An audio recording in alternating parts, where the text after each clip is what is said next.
Netanyahu's delusions of dominating the whole region and demonstrating Jewish supremacy there and worldwide are now Trump's reality. He seems to be committed to that, regardless of the cost to us, regardless of the cost to the world. The longer this lasts, the worse the picture gets globally. I think the Iranians have decided that rather than live on their knees, they're going to stand up even if it kills them. I think the Iranians have made it very clear that they will not meet Mr. Netanyahu's demands. So we have to understand that the demands President Trump stipulated are not our demands. They're Israel's demands as articulated by Mr. Netanyahu. This is the last act in the American theatrical production in the Middle East. When this ends, we will be finished in the Middle East. There will be no restoration of the status quo ante. We will simply get out. And everybody in the Middle East will want us out. Well, everyone, we're very honored to welcome back into the studio Colonel Douglas Macgregor, one of the greatest geopolitical insiders that we have today. Colonel, welcome back to the studio. Good to be with you, Cyrus. Well, Colonel, I want to get your thoughts on the situation with Iran right now, because we are entering into day 11 of this conflict. And what's interesting is we saw a tremendous change yesterday in the oil markets. The futures got up to $120. That's when Donald Trump came out and said something to cool down the market, saying that, look, the Iran war it's almost going to be over. But then you had Pete Hegseth, the Secretary of War, basically contradict that and say that we're just at the beginning. I think there's a lot of confusion here, and this is why we need to turn to the experts like yourself. Give us a little update on what you're feeling here on day 11 as we're going into this insane conflict. Well, I think the word insane is an accurate descriptive. You know, this thing was not supposed to last for very long, this particular operation. I think that's evident from everything that we've heard and seen. And I'm afraid that the White House has discovered that they miscalculated. They thought that between the decapitation strikes designed to eliminate leaders at all levels in Iran had failed, that they were going to have to do something else. And I think the something else is the question that they need to answer. And the most immediate answer is, well, we started this. Now we need to double down and do more damage. Right. And I look at many of my generation. These are the people that remember Vietnam. And unfortunately, they say, double down. We're not tough enough. We're not ruthless enough. We need to destroy more, kill more. It's not a good prescription for, I think, Iran. It's the size of Western Europe with 93 million people. And they have demonstrated thus far that they prepared pretty well to deal with what was going to happen to them. The only area where I think there is some measure of disappointment, serious disappointment over in Iran, is with the overall air and missile defense. They haven't been able to down very many aircraft, but they are shooting down lots of what I would call the terrestrial intelligence, surveillance, reconnaissance platforms, like the Israeli Hermes unmanned system, the drone. The reason it's important that you shoot those things down is that they are sent in to confirm or verify what people are finding on satellite imagery and space-based observation. Before you launch major strikes and commit large quantities of munitions to something, you want to try and make sure what you're shooting at is real and so forth. We spent, I'm told, something like $5.2 billion in the first 24 to 36 hours. And we discovered subsequently that we shot a lot of decoys. We missed things. And one of the things that we were absolutely convinced, and this is another Air Force malady, unfortunately, that if you achieve air superiority or air supremacy over the areas of importance to you, that you're going to win. Unfortunately, there's not a whole lot of evidence to support that unless you have a force on the ground that can somehow or another exploit it or discount it as not being useful, whatever. So I think we're stuck now. And in a way, I think the evidence for the failure thus far of this strategic air and missile campaign was evident when you heard the Hegseth, Raisin Cane joint press conference. Hegseth makes a lot of statements that don't make a lot of sense, as you point out, that are somewhat contradictory and incoherent. But he wants to reassure everybody we're going to bomb everyone into Kingdom Come. I mean, essentially, that's his message. And that hasn't worked very well. Then you go to General Kane, and he's very much like an accountant standing in front of his spreadsheet. Well, we flew 5,000 strikes, we dropped X number of munitions, and we hit these many targets. and the things are going as planned. Well, I lived through the Vietnam War, and I listened to lots of briefings like that over and over and over again, right up until we left, for all intents and purposes, about 1972, 73 timeframe. And we said we were flying this many sorties, dropping this many bombs, and of course, we lost. So I think you have two different campaigns.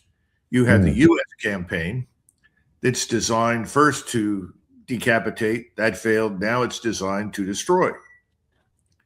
Destruction means that you hit what you can find that you think is valuable. In other words, if you can find launch sites or you can find a launch platform, you try to hit that.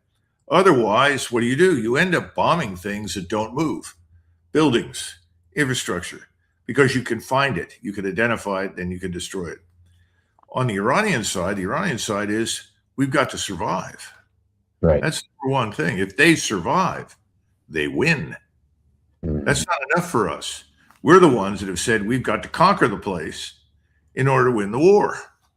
That means unless they show up for a battleship Missouri-style surrender in the Persian Gulf, and I think they're now repainting the battleship Missouri with the USS Trump, towing it over through the Pacific and into the Persian Gulf. I'm kidding, of course. So that President Trump can meet them on the battleship and they can surrender to him.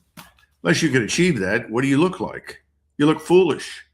Right. And at the same time, if you look at the missile strikes, they're saying, well, we're firing less missiles. We're also flying fewer sorties.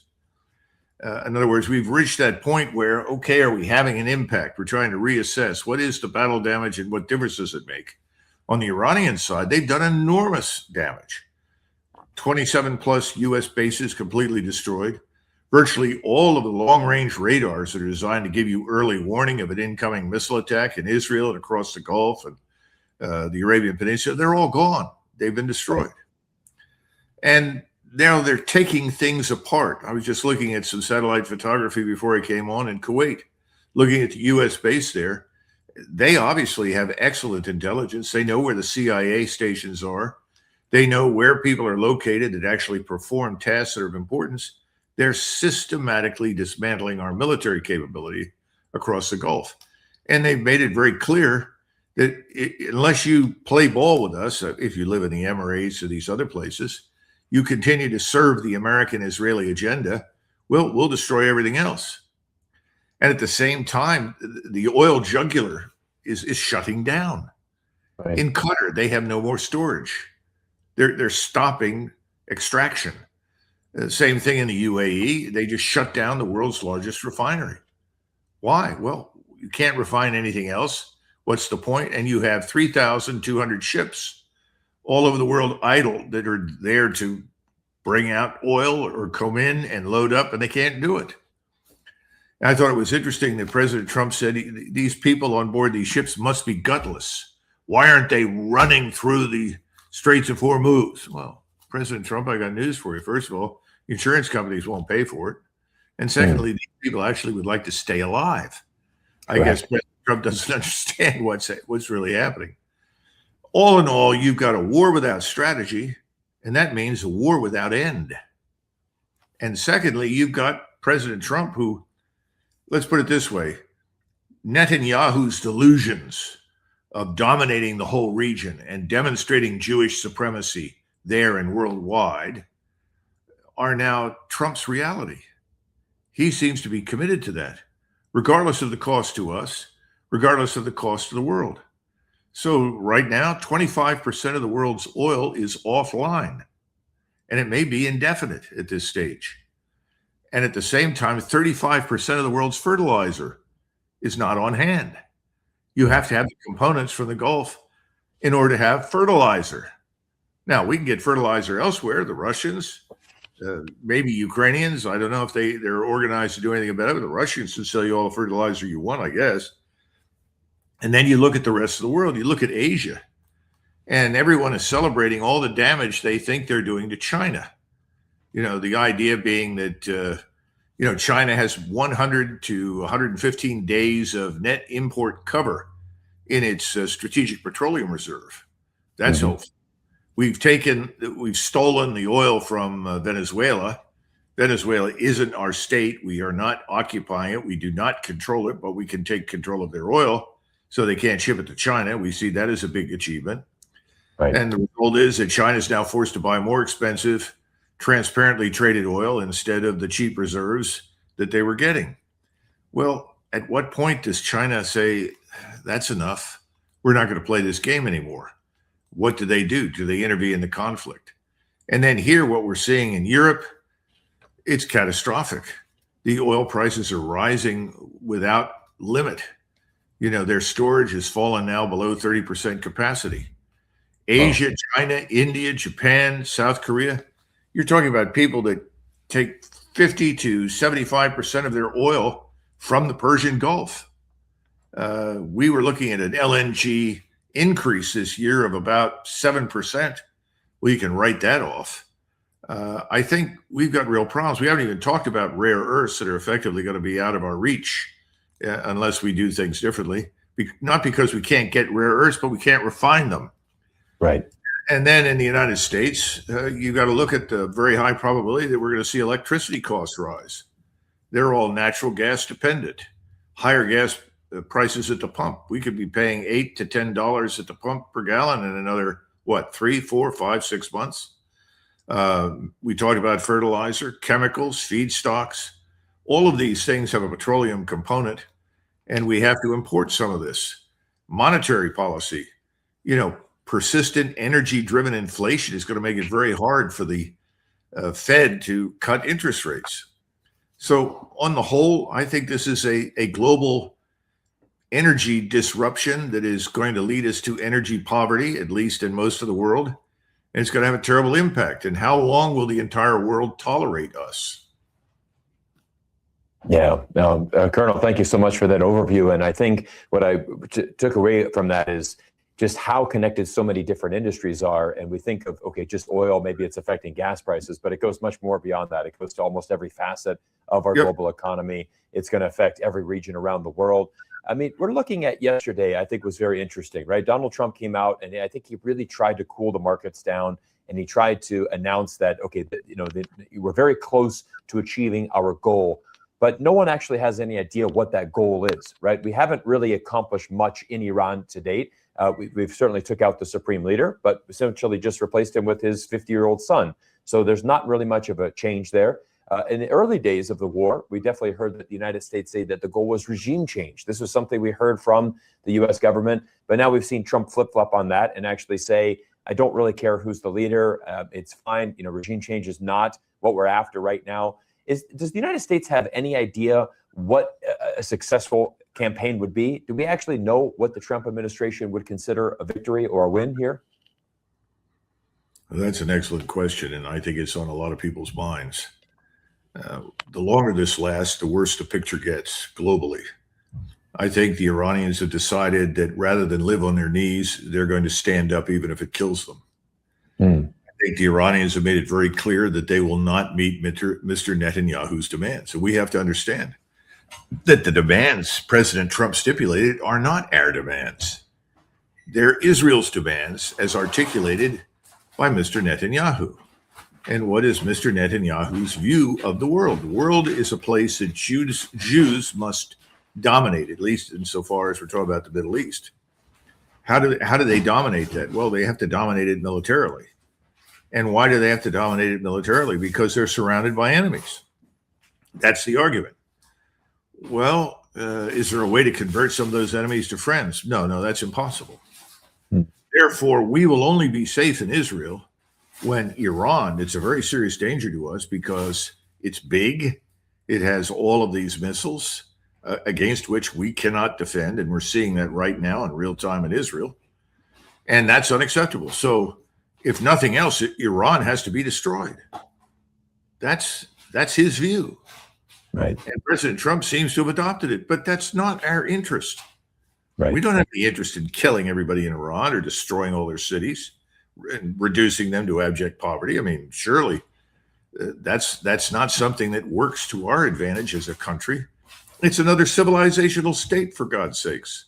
It's one of the cornerstones of global civilization. It's been around for 2,700 years. It's called Persia.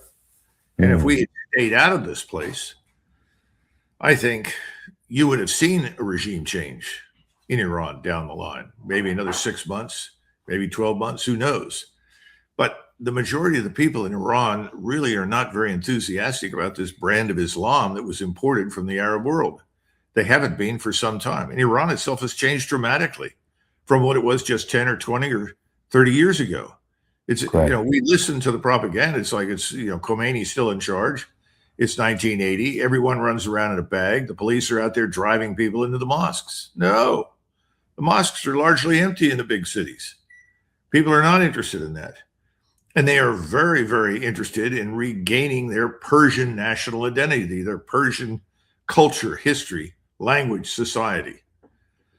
Now, I think what we've done is retard that, if anything.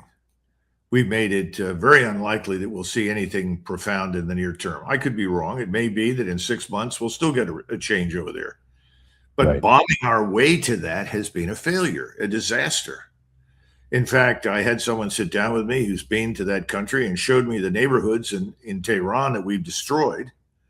He said, we've killed most of the people that share an interest in expelling Islam. Mm. Of course, people we've been killing are the people that would really like to change things. I also think we don't understand Iran or the people in it. And that's not new. We don't care. Right. When we went to Vietnam, we understood nothing. We didn't give a damn. Our view has always been, well, we're here. We're going to bomb you into happiness and democracy. Of course, that's all nonsense. But that's been going around now for years and years. And you say, well, I'm not for that. So you're a traitor then. You don't believe in democracy. No, I don't believe in killing people pointlessly. No, I thought I learned that a long time ago. Yeah. Cyrus, I just think we're in a terrible position right now. I think we've probably run through most of the high-end missiles that we were utilizing. I think we started off with 8,000 or 9,000. I don't know what we have now, but I'm sure at least half of that is gone, if not more. The Iranians have at least 45,000 missiles left that they can deal with. And I don't know how many drones. I mean, somebody said recently 50,000. Somebody else said 100,000. The drones have turned out to be very, very effective. Correct. And again, a friend of mine in the defense industry called me and he said, I looked at one of these things and said, this is sheet metal. He started describing it. And he said, this thing is cheap as hell. And it's as effective as you can imagine. It works. Yeah. So now we're firing missiles to shoot down piece of crap drones. I mean, that's really what it amounts to. We are not prepared for this war. And there's no real strong base of support in the United States for it. I mean, once you get past my generation that is inclined, oh, yeah, get those guys, bomb everybody. Most people, especially under the age of 50, are saying, what are we doing? Correct. Right? Absolutely. Well, I certainly think the issue here in the United States that people are really concerned about is cost of living. How are we going to make it here? The issues that are always going to affect Americans the most is obviously domestic issues. I think that's where the majority of people, like you said, under the age of 50, certainly in the younger generation, those under the age of 30, they're already stretched thin. They already have an unaffordability crisis. But I want to kind of go back to the next step of this war here, Colonel, because what we've been hearing over the last couple of days is that there is some rumors that a potential ground invasion is an option. I've heard some reports come out that Trump has been contemplating this. I think this could potentially be a disaster for the United States because I think if you're doing an air campaign and dropping bombs, it's a little bit less, let's say it's a little bit more tolerable for Americans to tolerate because we're not putting our groups and our soldiers on the ground. But I believe that a ground invasion could be a catastrophic mistake for the United States. What are you hearing about the potential for this? And if the United States decides to pull the trigger and actually send in troops on the ground, what do you think would happen and where would this go? Well, if we compare the United States Army today to what it was in 1991, when we put over 300,000 troops on the ground in Saudi Arabia before we launched into Kuwait and Iraq, our army is a fraction of that. You go to what, 440,000, 450,000? And of that number, how many of that number constitute formations? In other words, they're in organizations that you can ship and put on the ground somewhere. 120,000, 125,000, maybe. Now let's assume you're just dealing with what we've got. How do you get in? Where do you go? Where do you land? Are you going to land down on the coast of the Indian Ocean in Iran and then march 1,000 miles across open desert to get to the northern part of the country? I doubt it. Are you going to try and break through the Straits of Hormuz and come ashore in Bandar Abbas, the main port city down there, or go north up to Cargill and get in that way? Everything will be sunk. This is the problem. We don't understand. This is the age of precision-guided missiles linked to satellite-based intelligence, surveillance, reconnaissance, and terrestrial platforms. When we talk about seabed to space in terms of sensors, that exists. That's real. So how do you get in there? Well, I don't think you're going to get in the places I just described, so that puts you into the Mediterranean. Oh, well, that's great. We can go through Turkey, right? No. The Turks said no in 2003. We wanted to send 25,000 troops through Turkey. Said, forget it. We're not going to support it. Why would they support it today? They don't want Iran to be destroyed. They see no benefit in chaos in the region that'll produce millions of refugees, destroy their economy. They're not interested in the Greater Israel project. Israel is now invading Lebanon. It's controlling most of southern Syria. They plan to seize the Sinai and eventually part of the Nile River Valley in the north. They want to control most of Jordan and parts of northern Saudi Arabia and Iraq. Oh, everybody's going to rush to support that. That's the Netanyahu delusion. That's what we're bombing in support of. That's crazy. Okay, that is nuts. It's not going to happen. Yeah. So you say you're going to try and come ashore on the Syrian coastline. Okay, say you get in there. You're going to be picked up on intelligence, on space-based reconnaissance as soon as you show up in the Mediterranean. Right. While your ships are sitting there trying to offload equipment and troops are disembarking, you're going to be annihilated from space. Then somebody said, oh, we'll send in the 82nd. Oh, really? 11,000, 12,000 men in parachutes? Okay. What happens when they land, assuming they don't get killed in the air? Well, then they have to eat, they have to drink, they have to move, and they have to have ammunition. Right. So how long do they last? 36 hours? I mean, this is the myth, the mythology of light forces. Oh, they look great. They sound great. You put them down on the ground, they can't do anything. I guess what I'm trying to get across is it is not just a lunatic idea. It's a dangerous excursion into fantasy land. And to do all of it and have any real impact, you have to have a draft. You need to bring in able-bodied, top-of-the-line U.S. manpower. Now, how many people are going to sort of celebrate the draft when it's introduced? Oh, gosh. That'd be a disaster, I think. Now, listen, I want to be careful here because I want to make one point very clear. Correct. Most men, American men, if you told them, we're going to put you on the Mexican border because we have a threat from Mexico and we may have to go down there, they would all do it. Correct. There is no unwillingness to defend the United States and fight for it. But people are saying, well, what are we doing in Iran? What threat does Iran pose? Oh, if they get a nuclear weapon, they'll use it on us. There's no evidence for that. There never has been. They don't want to do that. After 2001, 1 million Iranians went into the streets of Tehran at night with candles for a night vigil to demonstrate their solidarity with us and their sadness at the loss of life in New York City. Have you ever heard that? Oh, no. Nobody ever brings that up. I mean, this sort of thing is so lopsided in the media, which is all Israeli infiltrated and supported and governed and run. You know, how do you deal with these things? We have too many people who have been propagandized for too long, automatically inhale this stuff. And so they're standing around saying, okay, you want to bomb a place, fine, but now you want to invade it? And how do we profit from this? Who's going to pay for all this? We're already $38 trillion in debt. Oh, crazy. Yeah, absolutely. Colonel, I want to talk about something that happened on the very first day of the war, and this has become a very major story There was an Iranian school that was bombed. 165 young ladies, unfortunately, lost their lives. About 40 minutes after that bombing, there was a second bomb that has come and hit. Now, reports have been coming out that this, in fact, was a Tomahawk missile that did strike that school. Now, of course, the Tomahawk missile is manufactured by Raytheon. It is a United States missile. There is no way that Iran could have gotten their hands on a Tomahawk missile. But we've seen President Trump deny this. We've seen him say that, it's possible Iran got a Tomahawk. We don't know what's going on. I'd like to get your thoughts on this matter, because I believe this is a major story that is really going to become a very big problem for the United States and certainly the Trump administration. What are your thoughts on this double tap hit that we've seen on the Iranian school and what this means for the future of the war?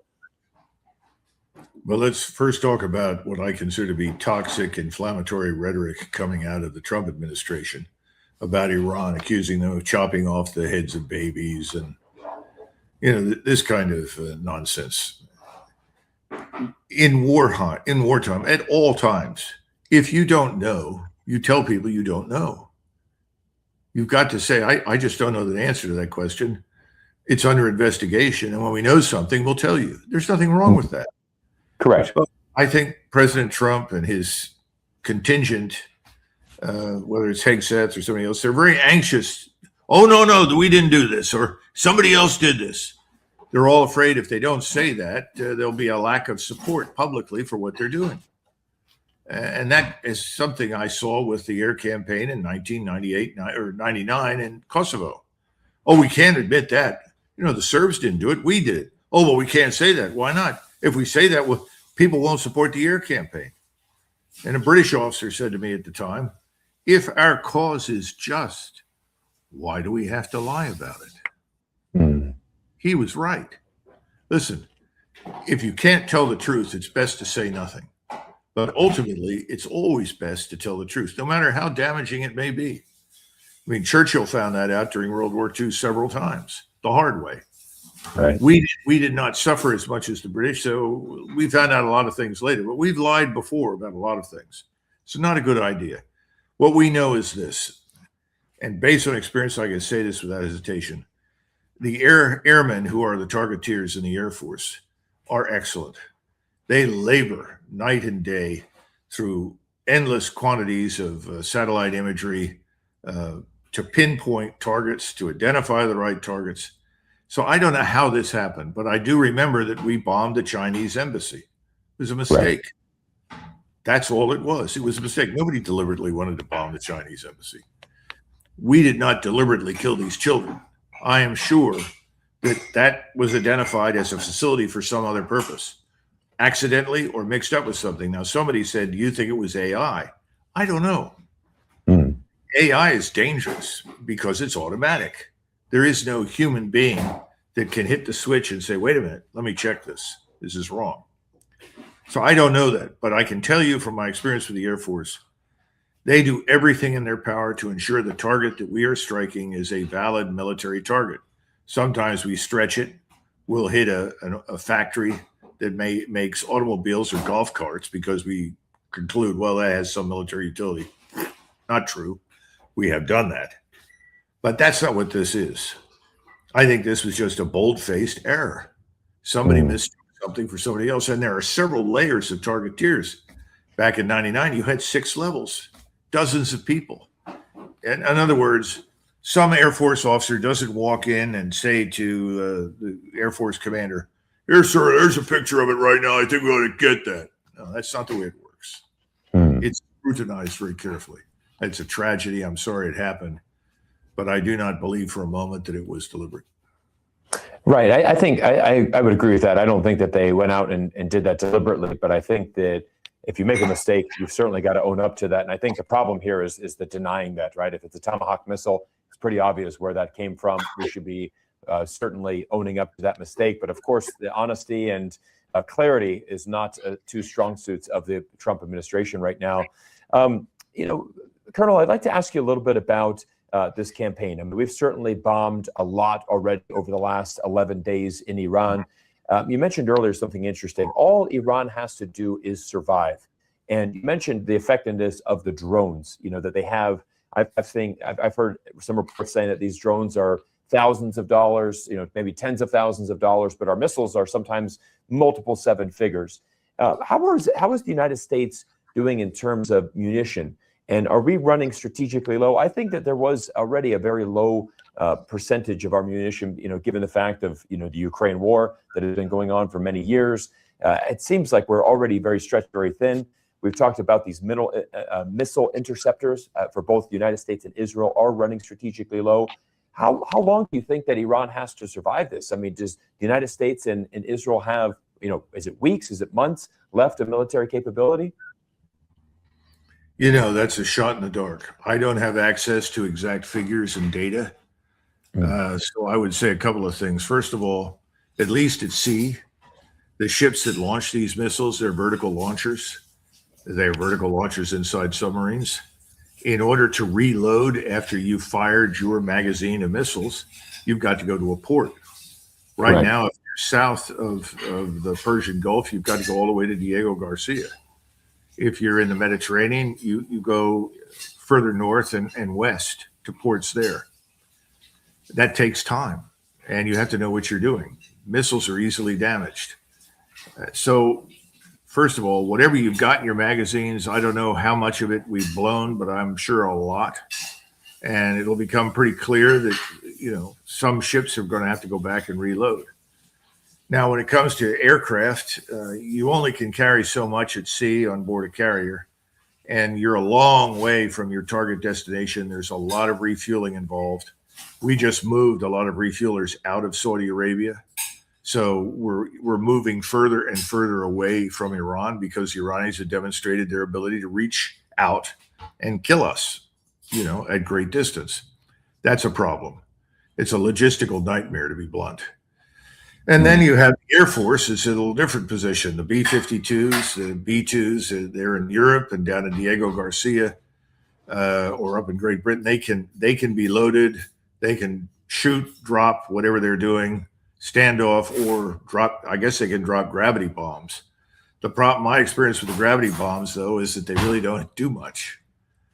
Each 52, for instance, can drop 90 500-pound bombs. That's a lot.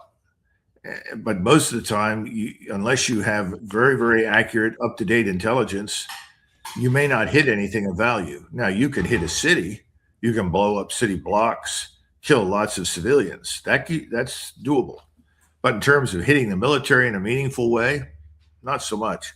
Remember that the Iranians have a lot of underground facilities, much more than we realized, and with lots and lots of aircraft, lots of missiles and launchers down there.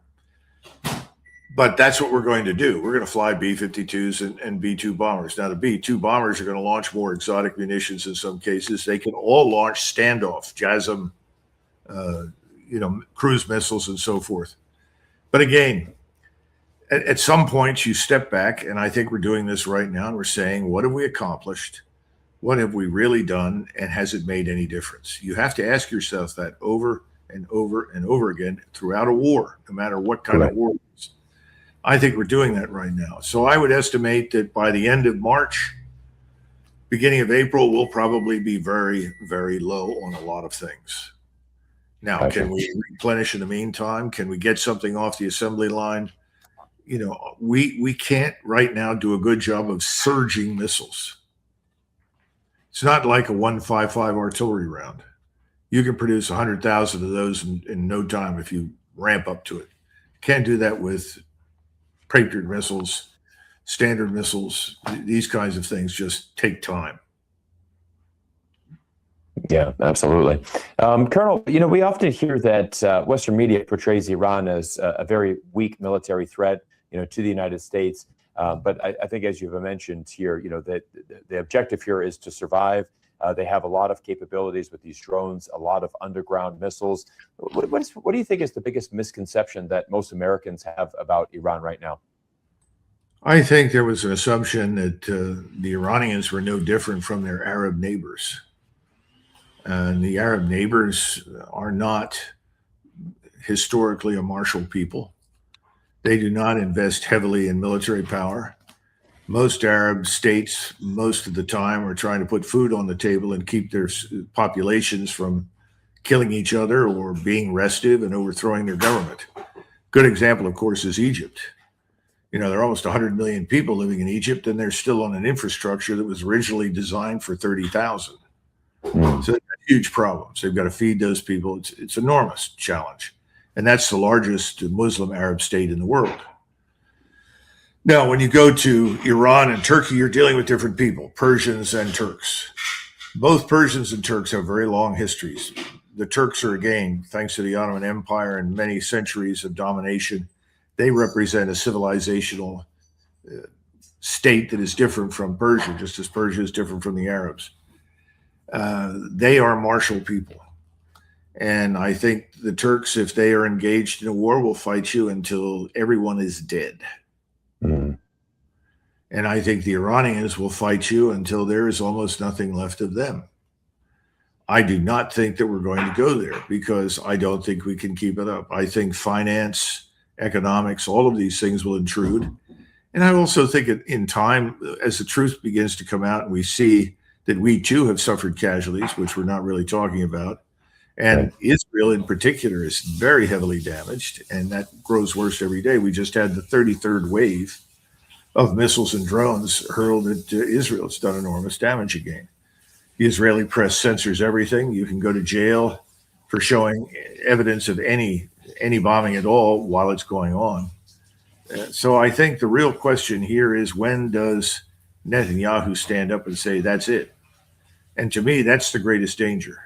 Because when he finally says, listen, we can't put up with this anymore, he's going to say, I'm going to use a nuclear weapon. Correct. And I don't think President Trump has the authority, the power, or the influence over him to stop that. He should, but I don't know if he does. Correct. Because that will change everything. Yeah, I mean, that was actually my next question. I mean, how worried are you personally, Colonel, that this could potentially go to that level, which would obviously be catastrophic for the entire world? I mean, how are you feeling about that? Well, I don't feel particularly good about it because I think it would be a suicidal act for the Israelis because the world would desert them. We also have Pakistan. The Pakistanis have said they will provide a nuclear weapon to the Turks or the Iranians or anybody else against Israel. Right. That's been true for years. I don't think that's a good thing. In other words, I've always been of the mind that attacking another state that has no nuclear weapons by two nuclear armed states like the United States and Israel is a big mistake. Because I think it tells everybody else, if you really want to survive in this world, you better get some nuclear weapons. So I think we're producing the exact opposite effect from the one that we wanted. So I do worry about this. And I think the people that surround Mr. Netanyahu, they call them Likudniks, are a very radical group. They truly believe what they're saying. You have to take people at their words. They are describing the people that they're dealing with as, in other words, anybody who isn't Israeli and is not Jewish as subhuman. Yeah. Colonel, when you look at the broader geopolitical landscape, we're looking at Russia, China, energy markets, and global alliances. Who do you think is the biggest beneficiary of what's going on right now in the Middle East?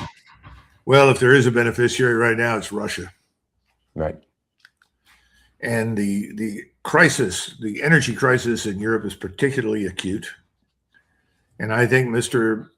Putin has been waiting some time now for the governments in Europe to turn over, because the majority of people in Germany are absolutely fed up with the government. It's true in France. I think it's true in England. I think it's true in Scotland.